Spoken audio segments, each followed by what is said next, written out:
Hi, and welcome back to the restoration of my Falcon. Now, last time we left off, we put some new axle seals in this. I went ahead and sealed up that rear diff cover and got that filled back up. In this video, we're going to replace the front wheel bearings, and we'll go through that. And we're also going to go through rebuilding the carburetor. So, that's the plan now, is to go ahead and get started on this carburetor, and we'll go from there. Obviously we need to get the manual choke lever or cable pulled off. Accelerator is actually just clipped on down here. This one here is a vacuum line for the spark advance, and this is obviously our fuel coming into this filter. So we're going to go ahead and get this all tore off of here, get this thing put on a bench, and see if we can't tear it apart and find the problem. Go.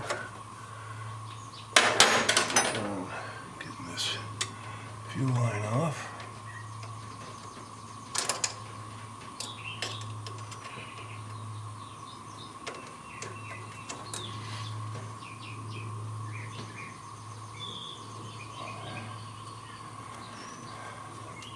Alright.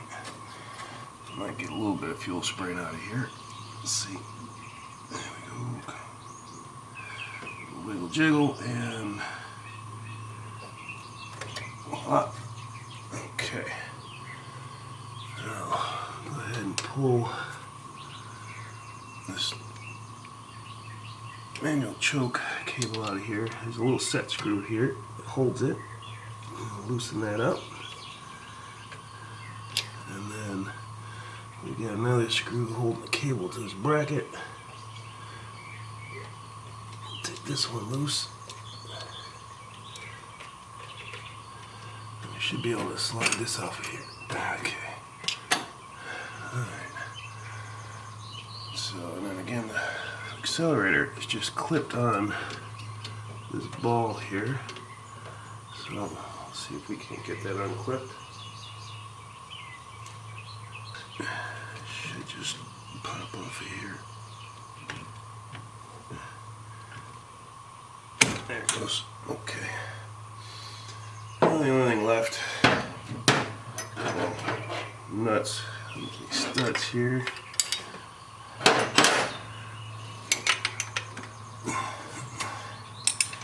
Now, in this particular setup, you'll notice that there's a heater hose here, another heater hose here, and it's going through the base plate.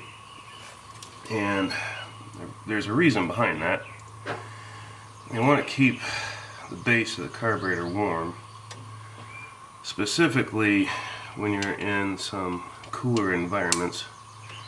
So let's say it's 38 degrees outside and it's foggy or humid. As the air comes in through the carburetor, it goes through a venturi, which is basically nothing more than a restriction. And when that happens, it increases speeds and the pressure drops on the other side of that, causing a low pressure scenario. When it happens, it cools, and there's a throttle plate directly below that, and what can happen is that moisture combined with the cooler air can actually get down below freezing, and then here's our nut. We want to make sure we don't lose that. And then what happens is it can cause the throttle plate to ice up and stick on you. So you'll be cruising down the road doing 40 miles an hour, and you'll go to let go of the gas pedal and it won't do anything because the throttle's locked open because of the ice. So to prevent that from happening, they heat the base of the carburetor up to keep it from freezing. The other thing is, you know, later cars, they use things called stovepipes. Even modern cars, some of those will use coolant going through the throttle bodies on them, and it's all for the same reason, to prevent it from icing up and sticking and locking up on you. Bypass that plate and just run the heater hose directly to the firewall, and you can, but you do run the risk when you're running in some cooler, high humid areas that throttle body could ice up on you. Yeah, like I said, that can get kind of hairy when you go to hit the brakes and the engine still wants to keep going. Set that aside for now. And then this is the base plate gasket. We got a new one of these, so we're going to replace that. This one actually isn't in too bad a shape. Let's see if we can get it out of here without breaking it up. Alright. And you'll notice there is a passage here, idle circuit inside the carburetor. So we got to make sure that that port's clear because we want to make sure the idle circuit works fine. Now there is a secondary base plate underneath this, so we're going to go ahead and pull these two bolts out of here and get to that secondary gasket.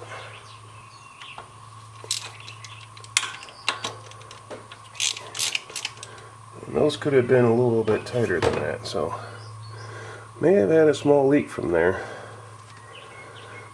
Now obviously we've got a vacuum port here going over our PCV valve.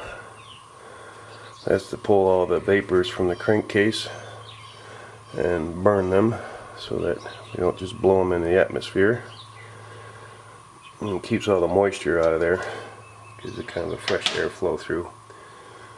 And then we've got the throttle return spring here. We're going to need to take that off so this thing doesn't want to run away on us here. And one more bolt.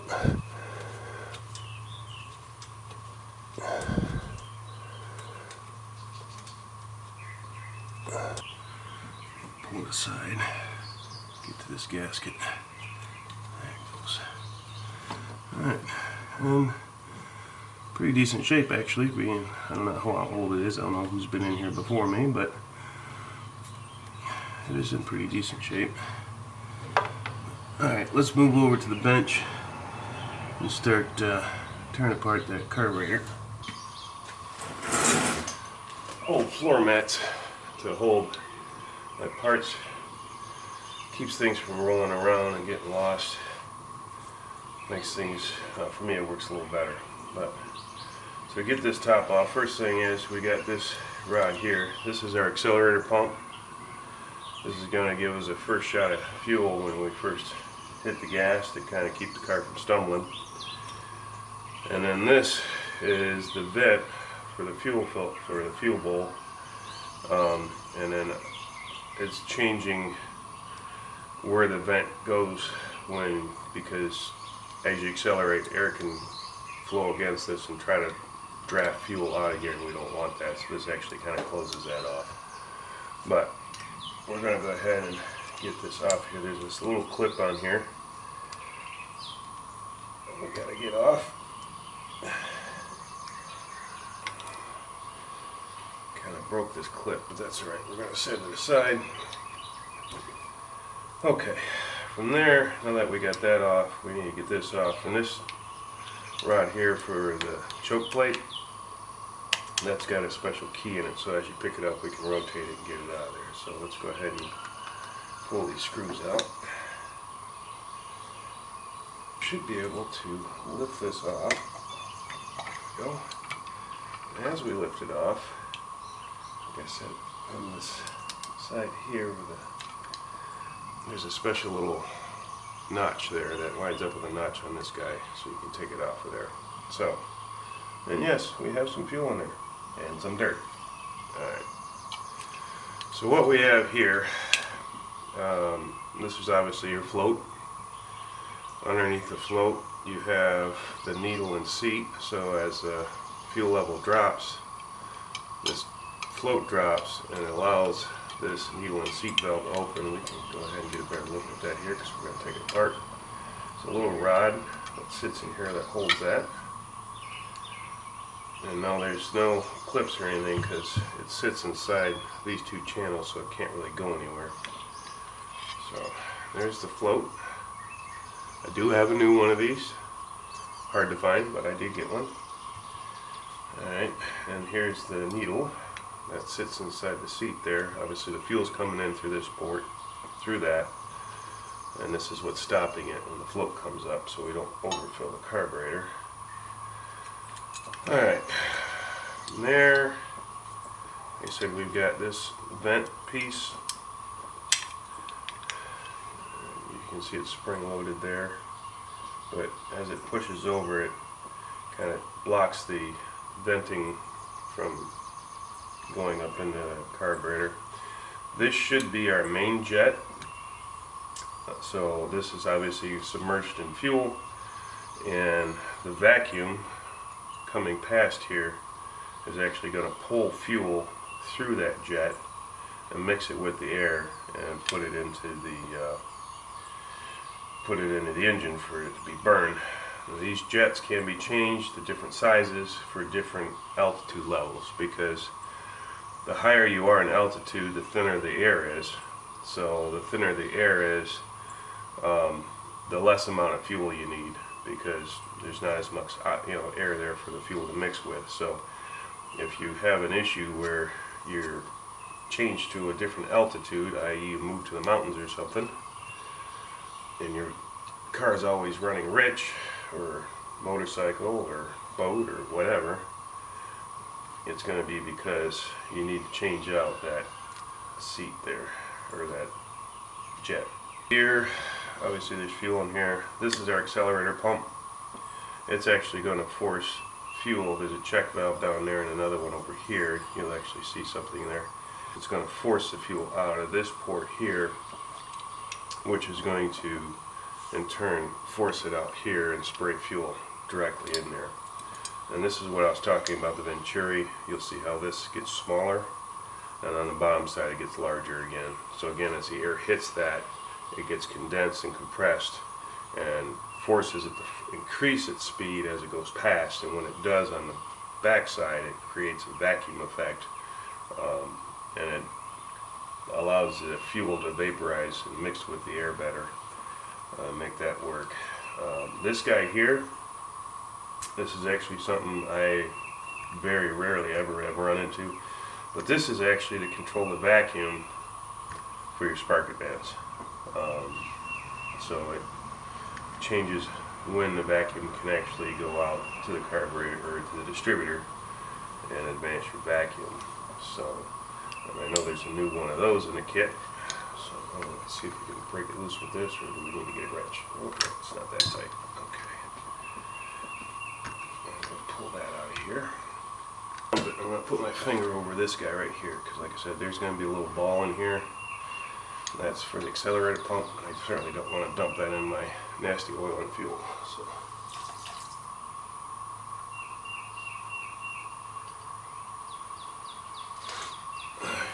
So, like I said, here's that ball. Here's a weight that goes on top of it. Alright, so yeah, we got some dirt in here. Looks like it's been there for quite some time. What else we have? Well, we can get the accelerator pump off of here.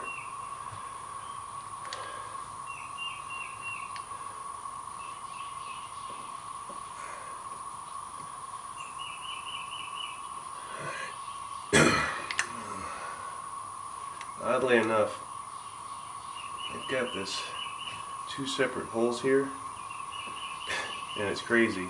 I was looking at the manual and it says one was for winter and one was for summer. I have a hard time believing that they expect you to take your carburetor off and move this rod twice a year. That seemed kind of crazy to me, but that's what it said.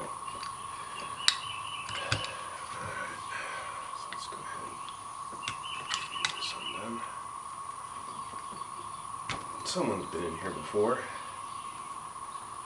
replacing parts, because I certainly can't believe that this thing has been on the road for 60 years and that little rubber diaphragm hasn't given up the ghost, because that would be incredible if true.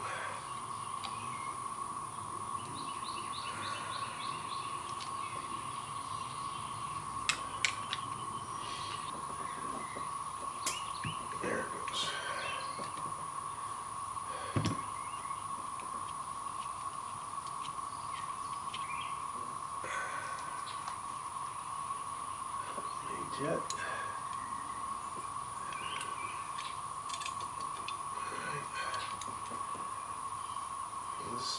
pressed in here.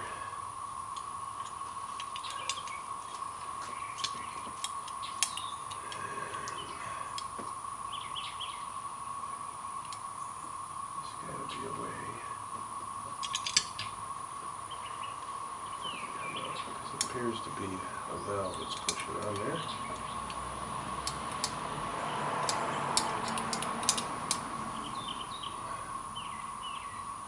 So we're going to do a little reading on that and make sure how that comes apart so we don't break anything. And manual says not to take the power valve apart. So sprayed it down with a bunch of blaster and doesn't seem to be sticking anymore, so we'll hope it's good. I'm going ahead and pull the seat out of here for the needle and seat, shut off the fuel. Get that out of here real quick. There should be a seal in there. And so let's see if we can get this out of here.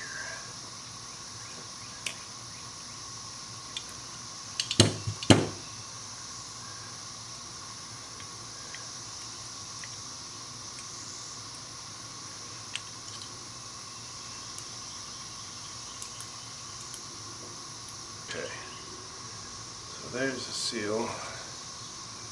Goes with the old seat.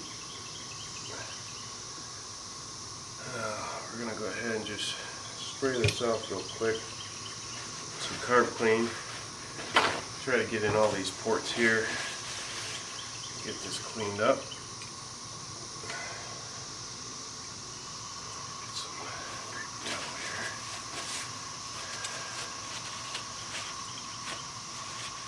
Okay.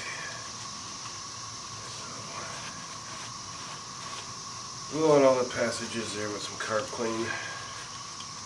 I'm not going to bother with the vent there. So I do see a little bit of gasket material here stuck on this, so I'm going to try to get that scraped off real quick. A new needle and seat and a new seal. So let's go ahead and get the seal in there.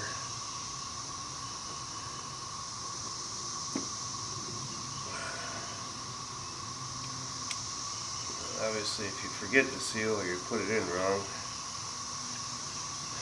the needle won't stop any of the fuel because it'll leak around there, and you'll have an issue where it's flowing out of the top of the carburetor, which obviously we've already had, and it doesn't work well.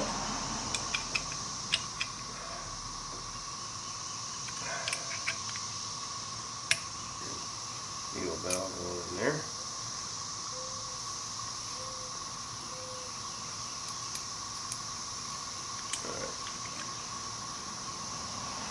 And our new float.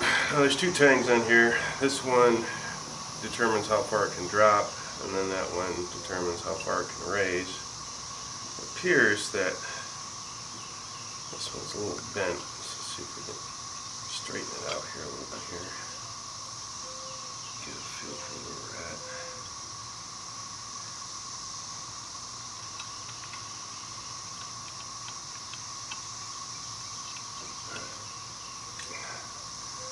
Honestly, that's pretty damn close right there, and drop probably isn't too bad either, but we're going to go ahead and measure that just so you can see what I'm dealing with here. I know the angle of the camera is probably not the best, but that's all the way open, and then when this is, it's all the way shut.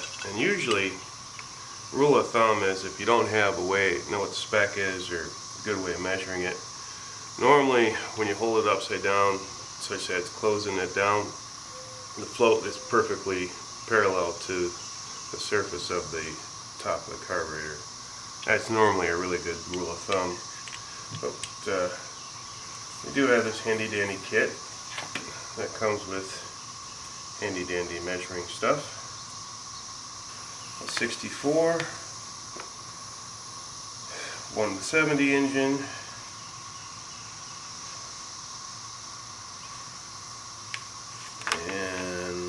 Float level, says 1 and 3/30 seconds. That's what they're looking for. This against there. We are right now, kind of hard to do this. We're right now at 1 and damn near 3/30 seconds.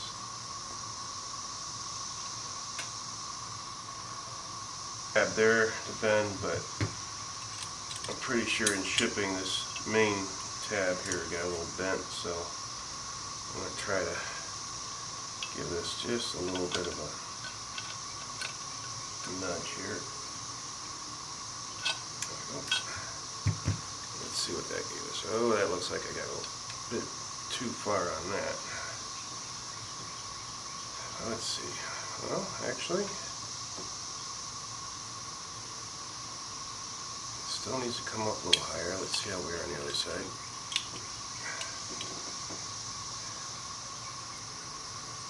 And this side's a little low. So we did kind of tweak it a little. Let's see if we can tweak that.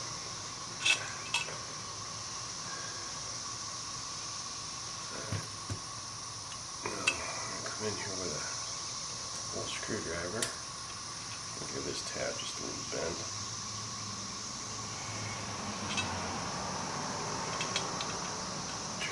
A little more.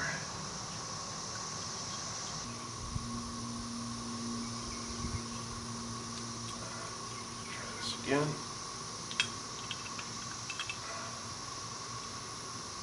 Unfortunately, adjusting these things can be a little fiddly, but getting it adjusted right the first time and not having to mess with it again is always better.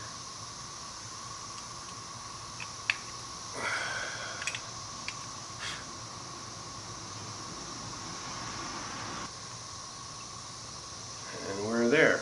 Alright. And then we'll check the drop. That's all fine.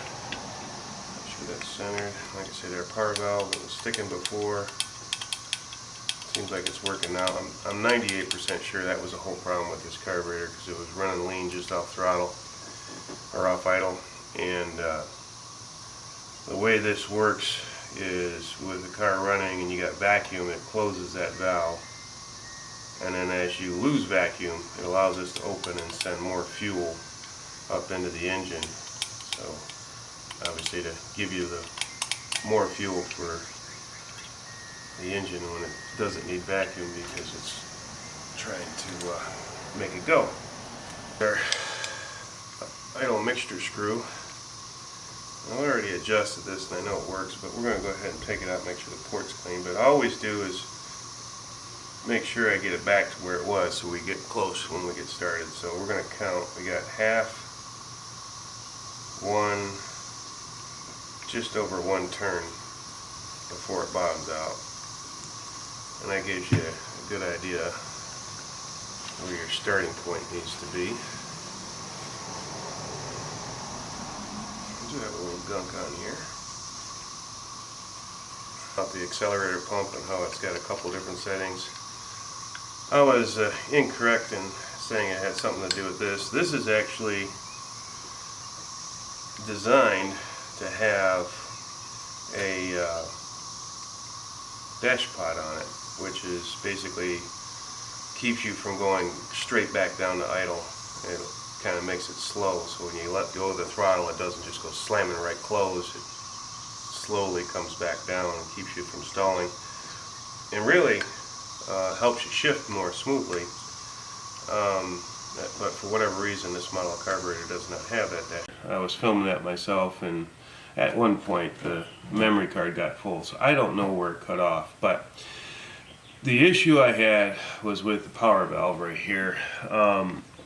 It's sticking, and I tried to lube it up and clean it up. I even took it apart and pulled it out of there, and the housing itself was just corroded, and it's not sealing and it's not doing what I need it to do. So this carburetor is just flat out running too lean, and it's the housing itself that's bad.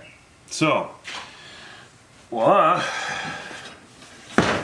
we got a new carburetor.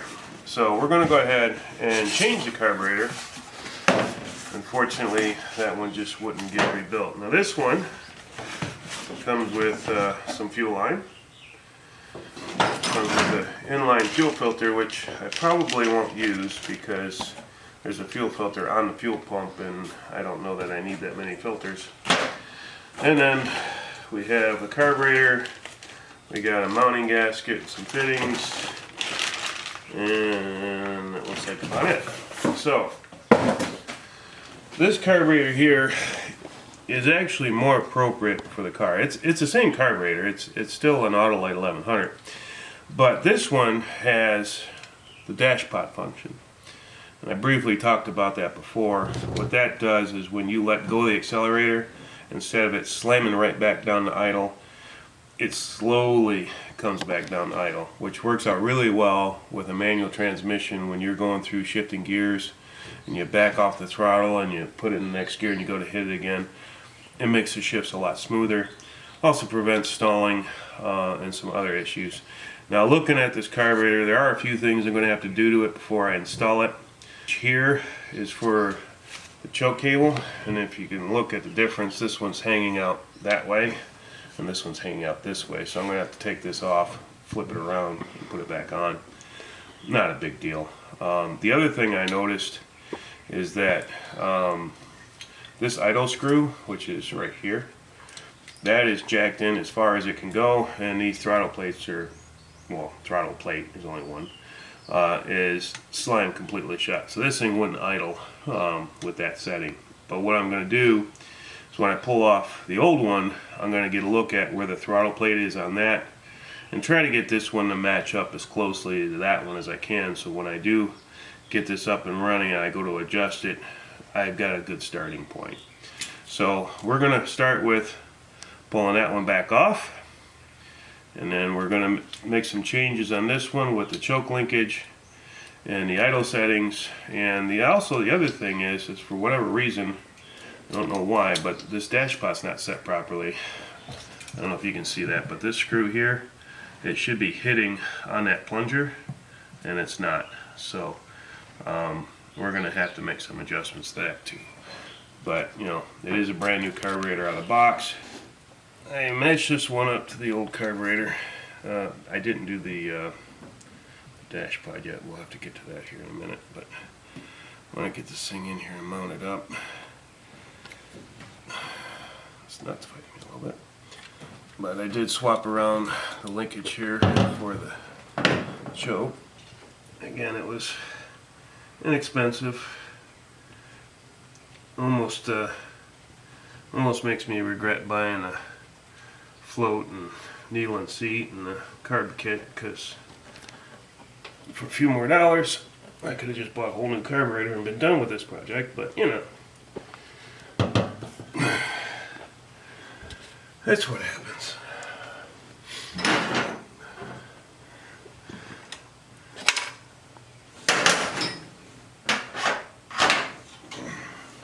Reefing these down, I'm just going just past snug because there's no reason to warp the base there. Got a throttle linkage here.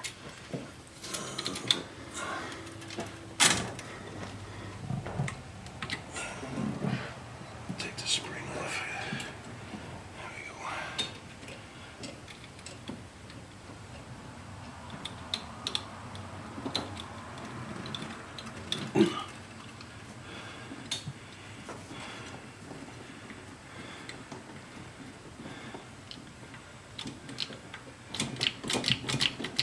There it goes. Okay. Put the spring back on. Oh, you're being a little bugger. There you are. Okay. And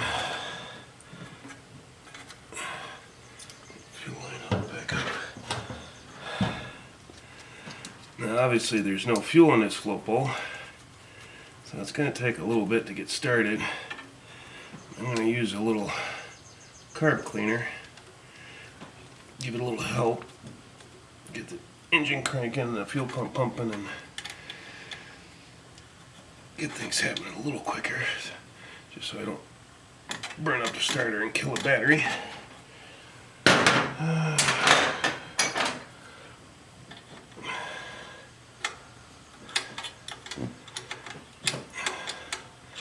do find it interesting that they're using a steel line for vacuum for timing advance.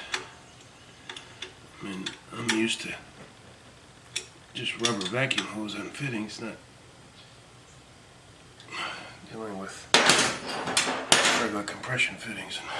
But it is what it is. Alright, turn this guy up so I get. Oop.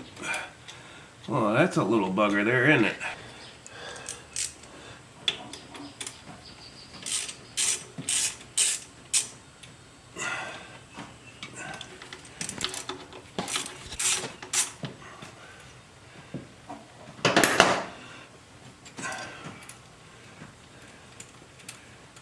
We're going to go ahead and replace the wheel bearing in here.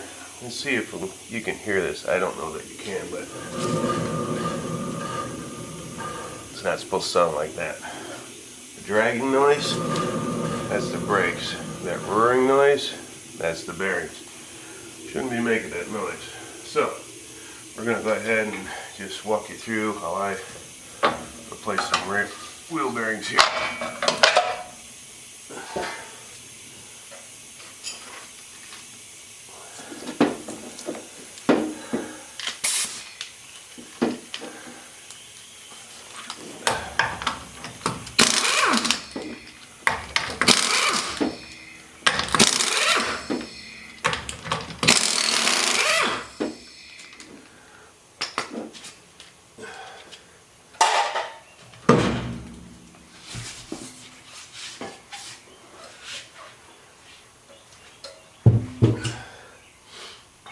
So we can get to the bearings themselves.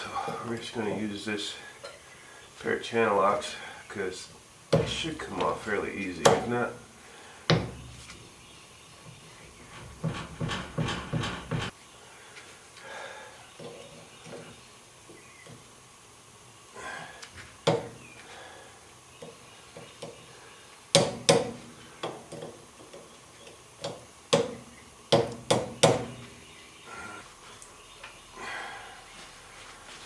retainer, and of course the spindle nut.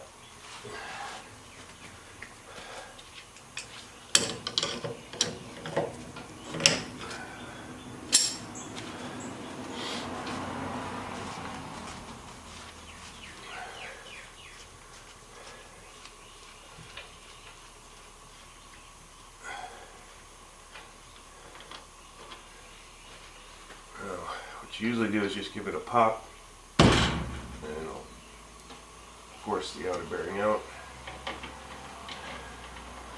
A washer here that's got a key in it to prevent it from rotating.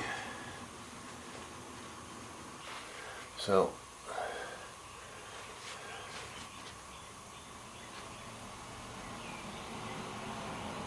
why does this look like it's upside down? Because it is, well, because my screen's upside down. Alright. Well, normally what I do is just look at the rollers and see if they're pitted or anything. But the other thing you do is you wipe it off, you look at the grease that's coming off of it, and you look for metal flakes, because that's a sure sign giveaway that they're bad. There is a little bit of metal flake going on here. Slightest amount of pitting, not real bad, hard to see, but they're inexpensive and we're going to replace them. So let's go ahead and get this drum pulled off, seal out of here, and get that bearing out. One of the things I used to do, or I like to do, is actually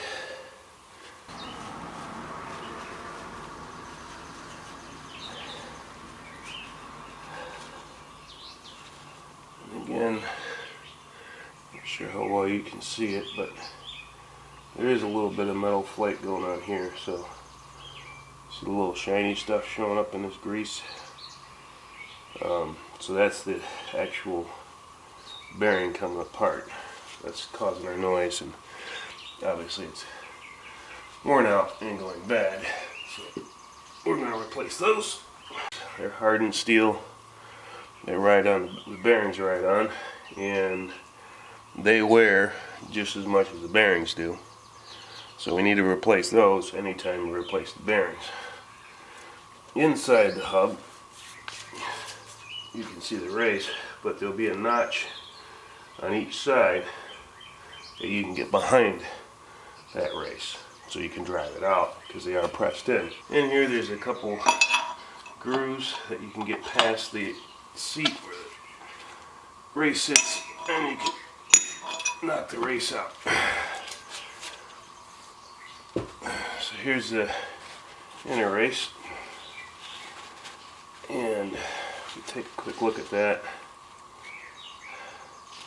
you'll see there's a definite edge between the wear area and the non-wear area. So we're replacing that. And now that the race is out of there, you might be able to see what I'm talking about as far as the areas that you can get past. Here's the outer race.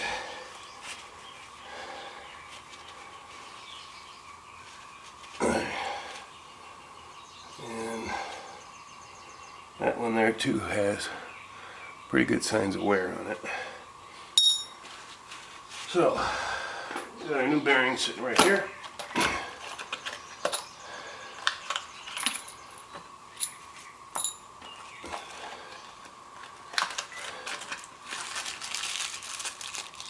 That one's plastic. Now I'm gonna, I'd like to call it cheating, but it's really not. This is a handy dandy race installer I was showing you before. This sits right on that edge and inside there so that you can drive it.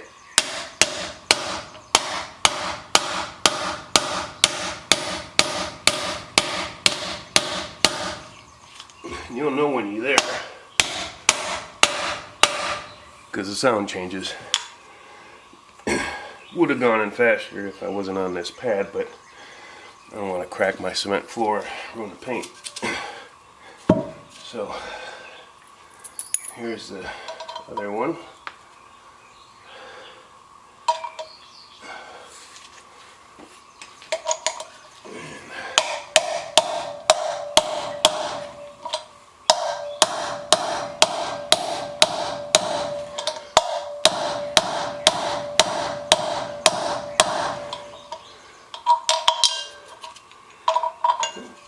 Doing a little tough, it's a little sideways here. See if we can straighten it up.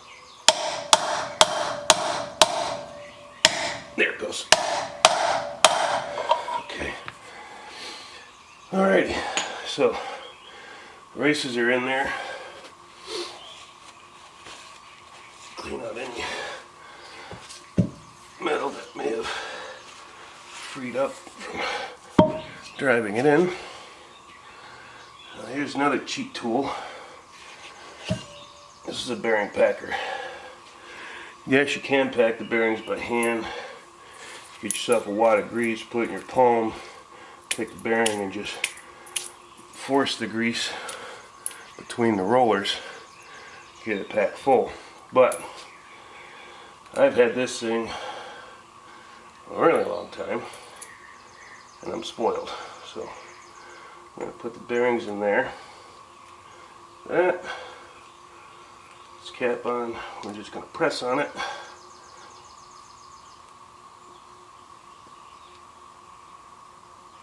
And voila. My bearings are packed. So.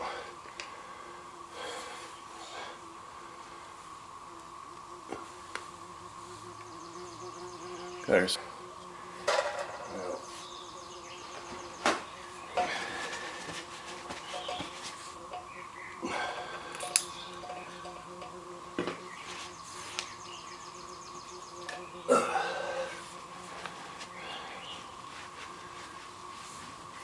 deal. Just gonna go around lightly on the edges. Get that seated up in there. Clean out the excess.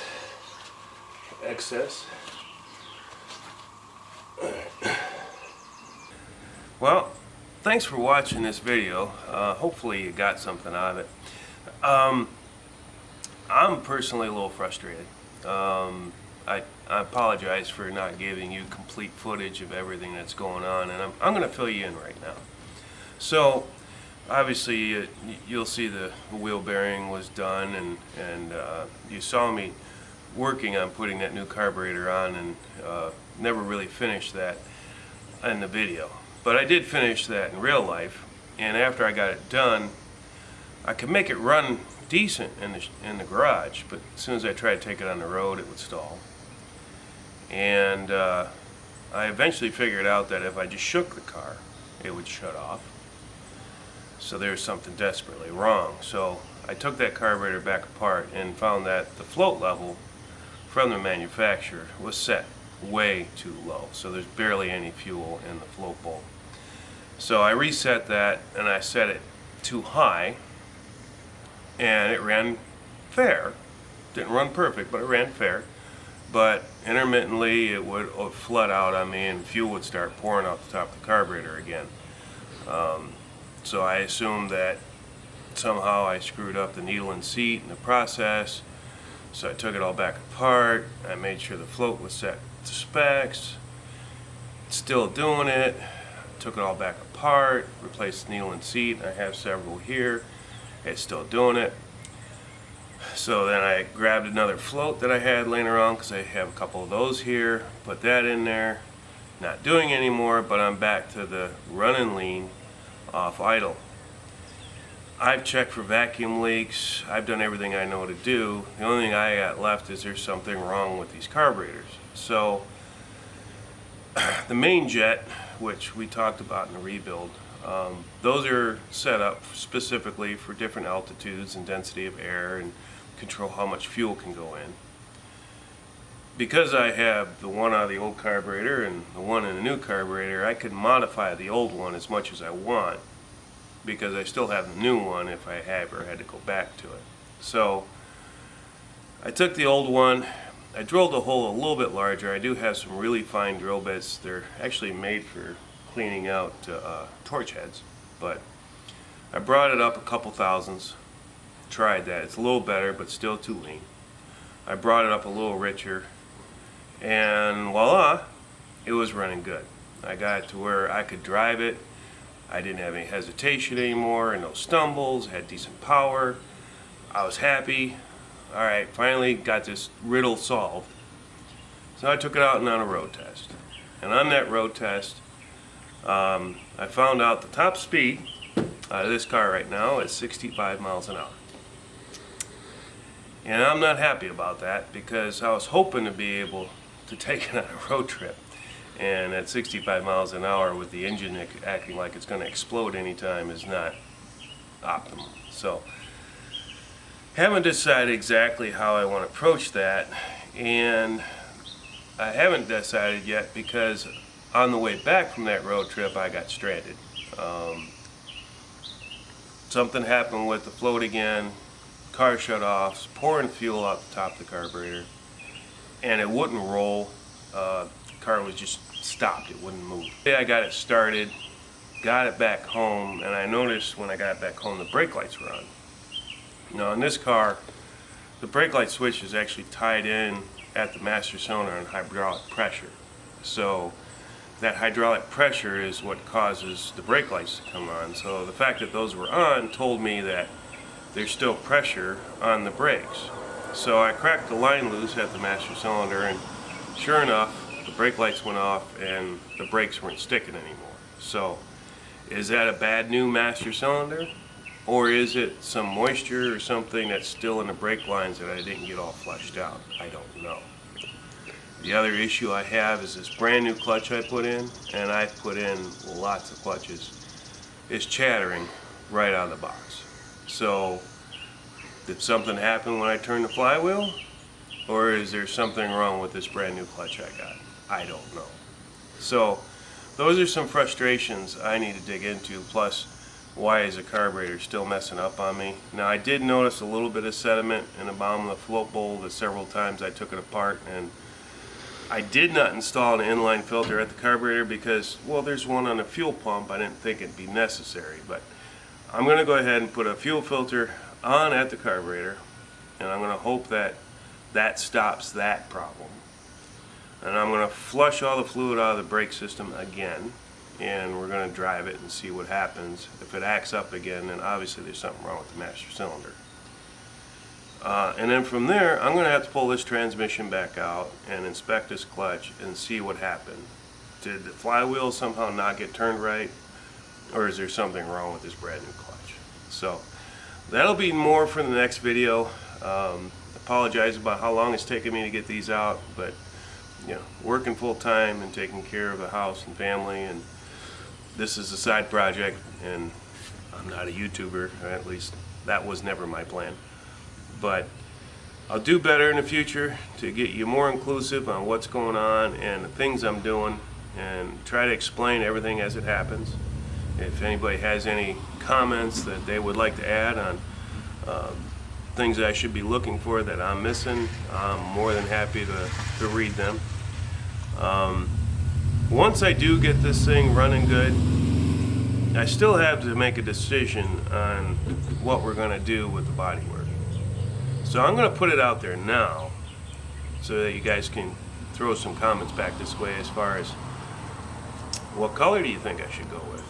I'm not changing out the red interior. It's still going to be red. It will be fixed up, but it'll still be red. So the exterior, do we keep it white? Do we go red? Do we go something different? I was considering yellow, but I was getting some flack about that. I really like burnt orange, but what are your thoughts? Let me know in the comments. Until next time, hope projects are going well.